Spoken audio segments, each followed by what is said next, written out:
Bonjour, bienvenue à ce moment de partage et d'échange. Pour tous ceux qui ne sont pas encore abonnés à ma chaîne YouTube, cliquez sur abonner, sur s'abonner, affiché sur l'écran en rouge. Après, ça va vous mettre abonné et puis c'est bon. Les prochaines vidéos, vous pourrez les avoir automatiquement. Et partagez aussi avec ceux qui ne l'ont pas encore. Et pour quelqu'un qui a envie d'entrer directement dans ma chaîne YouTube, il suffit d'avoir une connexion internet et puis aller sur YouTube, aller dans recherche et vous mettez Dusty Golden, D-U-S-T-Y, plus loin Golden, G-O-L-D-E-N, Dusty Golden, et puis vous allez voir un grand D en rouge qui va s'afficher, vous cliquez dessus et puis vous êtes sur ma chaîne, vous allez voir mes vidéos. Vous cliquez sur une vidéo et puis vous mettez abonné comme je l'ai dit tout à l'heure. Et puis dorénavant, vous aurez toutes mes vidéos automatiquement. Et puis il y a d'autres vidéos qui sont déjà sur ma chaîne. Donc vous pouvez les regarder parce que les sujets ne sont pas toujours les mêmes. Ça évolue par rapport à l'actualité. Et puis bon voilà, en regardant d'autres vidéos, je pense que vous pouvez prendre connaissance de beaucoup d'idées que j'ai développées et partager et puis voilà, commenter si vous en avez besoin. Donc je reviens sur ma sortie d'aujourd'hui. J'ai envie de mettre un petit coup d'accélérateur sur le niveau spirituel de cette révolution. Parce que le combat pour la libération du peuple camerounais se fait de plusieurs façons, chacun dans son couloir et chacun avec ses moyens et ses méthodes. Moi, je me base de l'histoire du Cameroun, je me base de l'actualité, je me base de la réalité sur le terrain, je me base de l'expérience que j'ai vécue au Cameroun et à l'extérieur du Cameroun pour vous apporter ma contribution à l'éveil du peuple camerounais et puis, n'est-ce pas, à la continuité de cette révolution qui doit bientôt arriver à son but et voir le peuple camerounais enfin libre. Donc, par rapport au côté spirituel, je vais donc essayer de mettre un petit coup d'accélérateur pour que les gens puissent me suivre sans être tout à fait perdus. Pour cela, je vais prendre une petite histoire de la Bible.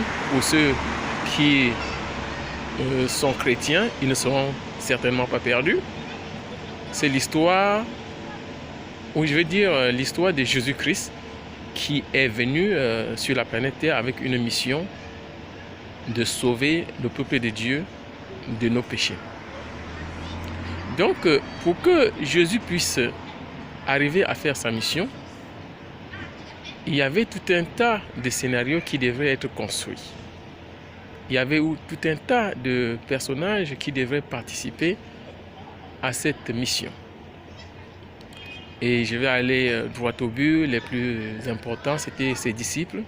Et parmi ces disciples, il fallait un certain Judas qui a été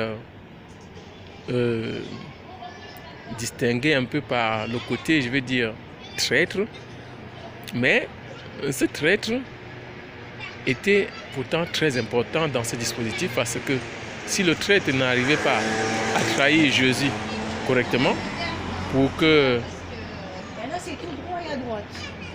les Romains puissent l'arrêter, le crucifier pour qu'il puisse mourir, et bien sûr ressusciter de la mort, la mission de Jésus n'aurait pas été accomplie. Donc par rapport à la révolution du peuple camerounais, on peut voir aujourd'hui que cette révolution en réalité c'est une révolution pour sauver l'ensemble du peuple camerounais. Et il faut comprendre que ici le peuple camerounais, malgré le fait que nous soyons entre 25 et 30 millions, et peut-être un peu plus, se résume en une seule entité, c'est-à-dire en une seule chose. On dit le peuple camerounais Et même les amis du Cameroun se résument en un. C'est comme on peut aussi dire le peuple africain et ça se résume en un. Et c'est comme on peut dire la population du monde et ça se résume en un. Et justement, ce concept du un est un concept fondamental dans la compréhension de la vie tout court que nous avons l'occasion de mener ici-bas. C'est-à-dire, en réalité, le fait que nous pensons que nous sommes un individu à part entière, un individu isolé, est en réalité une illusion. En réalité, nous sommes un et indivisible. C'est-à-dire, quand il y a un problème, c'est nous tous qui avons un problème. Quand il y a une solution, c'est nous tous qui avons la solution. Ce que je veux, c'est ce que tu veux. Donc, si le peuple camerounais est en train de souffrir, donc dans le concept des un, c'est une seule entité qui est en train de souffrir. Donc, il ne faut donc pas croire que c'est moi qui souffre et pas toi, c'est toi qui souffres et pas lui. Oh, justement, pourquoi la souffrance du peuple camerounais est là et dure depuis 60 ans? La souffrance est là et dure depuis 60 ans, tout simplement parce que ceux qui ont le pouvoir d'être à la tête du Cameroun aujourd'hui et qui nous dirigent et qui mènent la politique de la cité au Cameroun ont justement cultivé cette notion de la division, cette notion de toi, moi et l'autre. Cette notion que quelque chose peut vous faire mal et pas moi. Quelque chose peut vous arriver et pas à lui. Or, c'est faux. À partir du moment où cette notion-là est, d'une certaine façon, intentionnellement travaillée, cultivée, proposée à la cité, mise en branle pour que les gens puissent penser comme ça, c'est justement pour que les autres ne réagissent pas par rapport à la douleur de l'autre. Et comme ça, l'autre va arriver à son but, c'est-à-dire de croire que lui, il est mieux, lui, il vit mieux, pendant que les autres sont en train de mourir.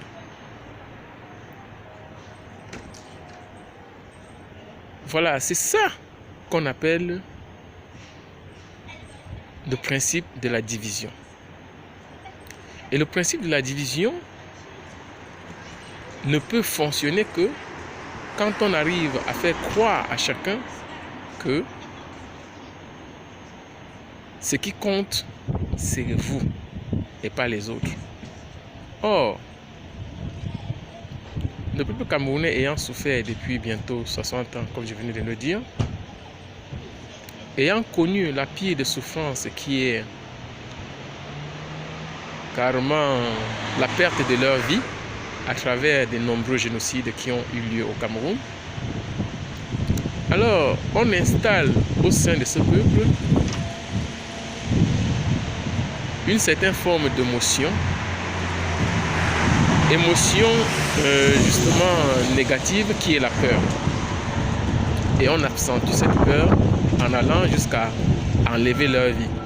Ce qui fait que comme tout le monde a peur, on a peur de ne pas supporter le régime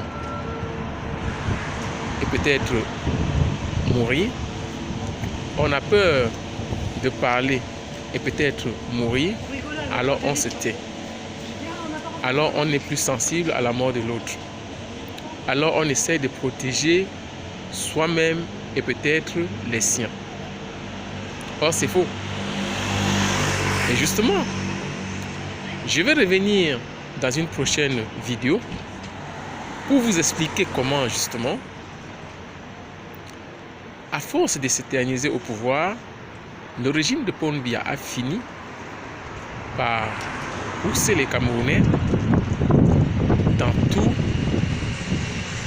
les retranchements possibles de leur propre survie. Et ce qui fait que aujourd'hui, il y a un maximum de Camerounais qui ont été contraints de quitter le Cameroun et d'aller en exil. Et justement, quand vous les entendez parler, beaucoup vous disent « Ah non, moi je ne suis pas parti en exil. Moi je suis parti pour faire mes études. Moi je suis parti pour travailler. Moi je suis parti parce que j'avais une mission. Moi je suis parti pour ceci. Je suis parti pour cela. » Mais la réalité est qu'au jour d'aujourd'hui, plus de temps il passe, plus de Camerounais qui sont sortis ne veulent plus rentrer au Cameroun. Et ceux qui veulent rentrer, ou ceux qui peuvent rentrer, ont une seule chose à faire, c'est supporter le régime en place. Et pourquoi? Parce qu'ils savent que s'ils ne supportent pas le régime en place, ils risquent de perdre leur vie.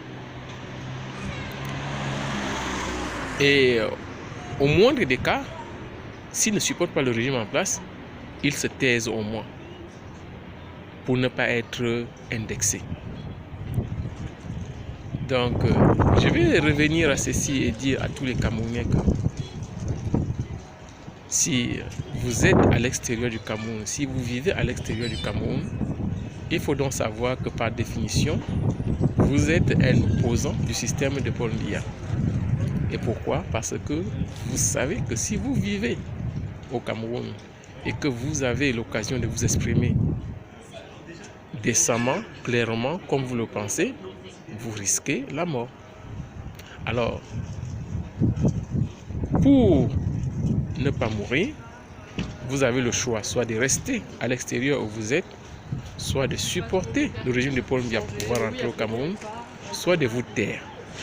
Or, nous sommes arrivés à un moment aujourd'hui où, même à l'intérieur du Cameroun, les gens en ont marre.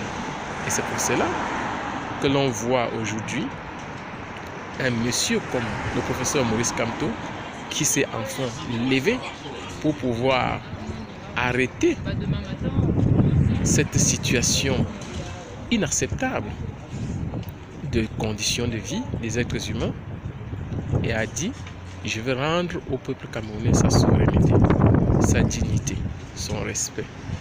Et le régime, qu'est-ce qu'il fait? Il accentue toutes les méthodes de répression, de torture, de manipulation, de fourberie, de mensonges pour essayer de faire croire au peuple camerounais que c'est lui-là même qui est en train de vouloir les libérer. Le professeur Maurice Kamto est plutôt leur ennemi. Et vous savez, si la mission du professeur Maurice Kamto est une bonne mission, c'est-à-dire la mission de pouvoir libérer le peuple camerounais et leur donner la possibilité d'avoir une vie avec une certaine considération, de ne plus avoir peur de vivre, de ne plus faire semblant comme on l'a toujours fait au Cameroun, il suffit que ce soit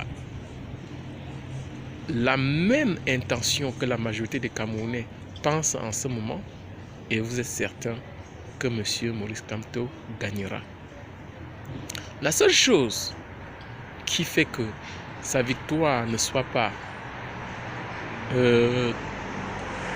actuelle, ne soit pas instantanée, d'ailleurs depuis les élections de 2018 que lui-même déclare avoir gagné, la seule chose qui fait que la majorité des Camerounais ne se mettent pas dans la rue pour le supporter, pour que cette victoire soit effective, c'est tout simplement le fait qu'ils se sont accommodés au faire semblant. Ils se sont accommodés à la peur. Ils se sont résiliés parce qu'ils savent que chaque fois quand quelqu'un a osé s'élever contre le régime de Paul Biya, cette personne a payé par sa vie, au pire des cas. Donc, ils se disent que le phénomène Maurice Kamto, c'est un phénomène passager.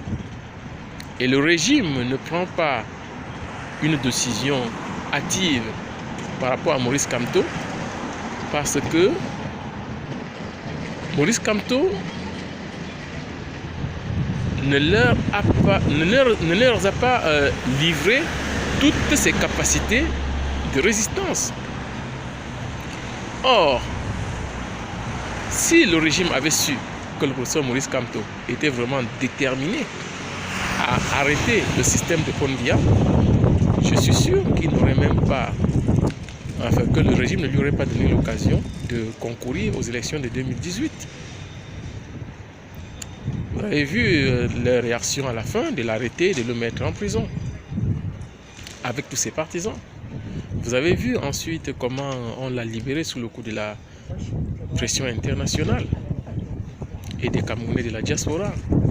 Vous avez vu comment on a organisé un grand dialogue national en obligeant même certains d'y aller, en excluant certains, et qu'à la fin le dialogue n'a absolument rien donné. Vous avez vu que finalement le résultat du grand dialogue n'a été donné à personne et que à la fin Paul Biya s'est plutôt dirigé vers la France pour aller donner les conclusions au président Emmanuel Macron. Les Camerounais attendent toujours, mais entre-temps on passe du grand dialogue aux élections municipales et législatives.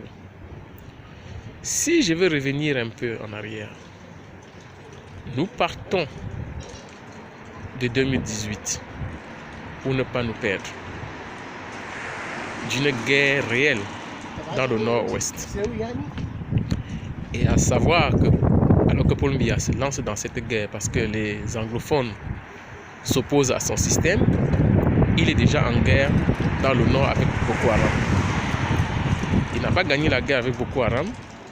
Fuite en avant, la guerre au nord-ouest et au sud-ouest. Il n'a pas gagné la guerre au sud-ouest et au sud-ouest. Fuite en avant, élection présidentielle. Il ne gagne pas les élections présidentielles. Fuite en avant, le grand dialogue. Le grand dialogue ne donne absolument rien. Fuite en avant, les élections législatives et municipales. À chaque fois, ce monsieur ne fait absolument rien. Mais il sait qu'il a derrière lui la France et que tant qu'il a derrière lui la France, il peut toujours rester au pouvoir. Non, nous comprenons bien que ce monsieur ne fait rien pour le Cameroun, n'aime pas les Camerounais et que tout ce que les Camerounais lui demandent, il ne les écoute même pas, il ne les voit même pas. Et il applique qu'une seule chose qu'il a toujours fait, conserver son pouvoir à tout prix. Et vous voyez bien que ceci, c'est un échec total.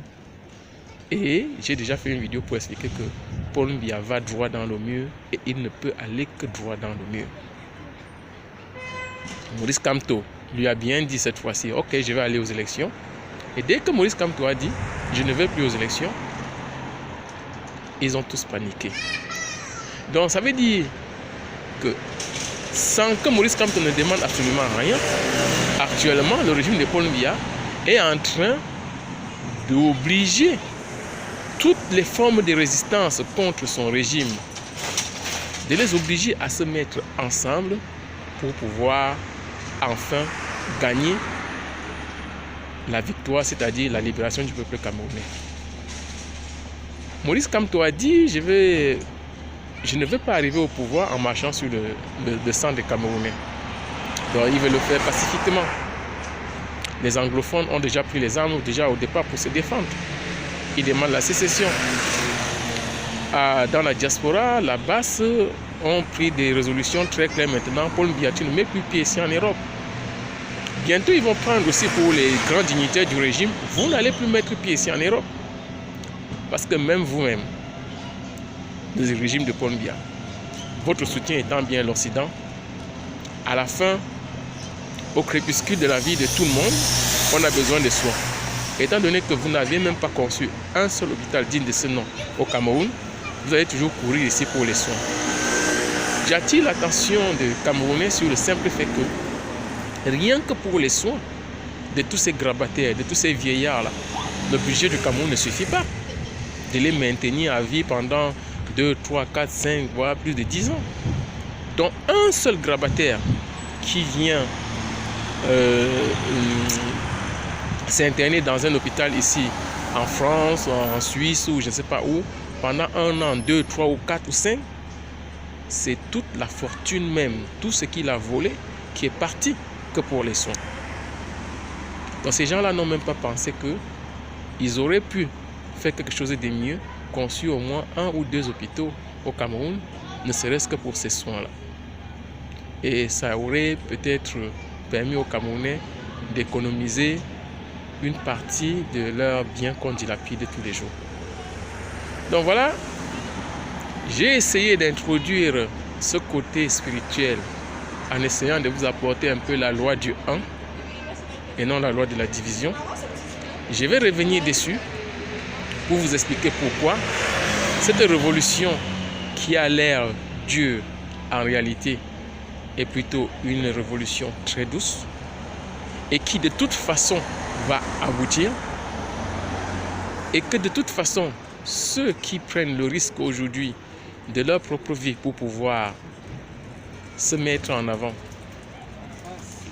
ne sont en train de faire que ce qui est légitime et normal, c'est que tout le monde ressent à l'intérieur de lui-même, y compris même ceux qui sont au pouvoir. Parce que,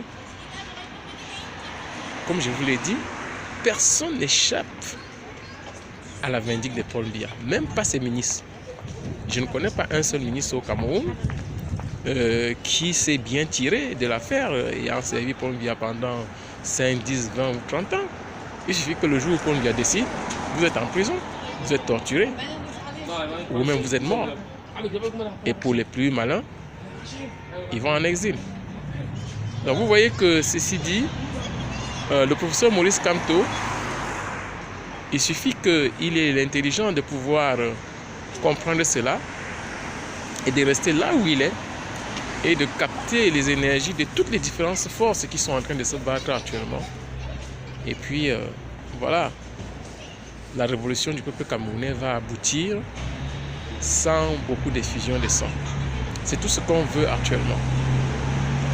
Et ne pensez pas qu'on n'est pas organisé. On est très très organisé. Parce qu'au fait, quand la révolution monte au niveau spirituel, ça se fait dans les têtes et dans les cœurs. Et quand c'est dans les têtes et dans les cœurs, ça veut dire que les gens se décident spontanément. Les gens agissent spontanément. Chacun a sa façon.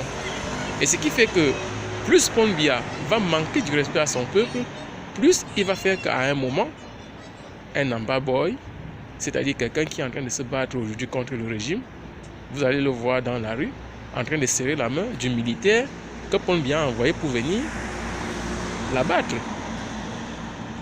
Et je pense qu'à partir de ce moment-là, soit c'est Paul Biya qui va recevoir les coups de canon de son propre militaire ou de l'Amba Boy, soit les deux vont peut-être trouver le moyen d'aller lui dire très pacifiquement « Monsieur, dégage ». Et je finirai par vous dire qu'on ne vous trompe pas. La solution de la crise, de la révolution du peuple camerounais, c'est la liberté, c'est la libération du peuple camerounais. Et ça ne se fera pas avec Paul Biya. Ce n'est pas possible. Paul Biya ne fait plus du tout partie de la solution.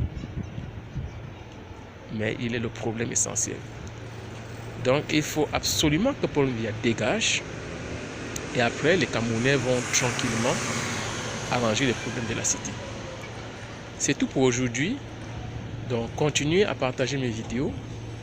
Et puis, comme je vous ai dit, abonnez-vous. Et puis à bientôt.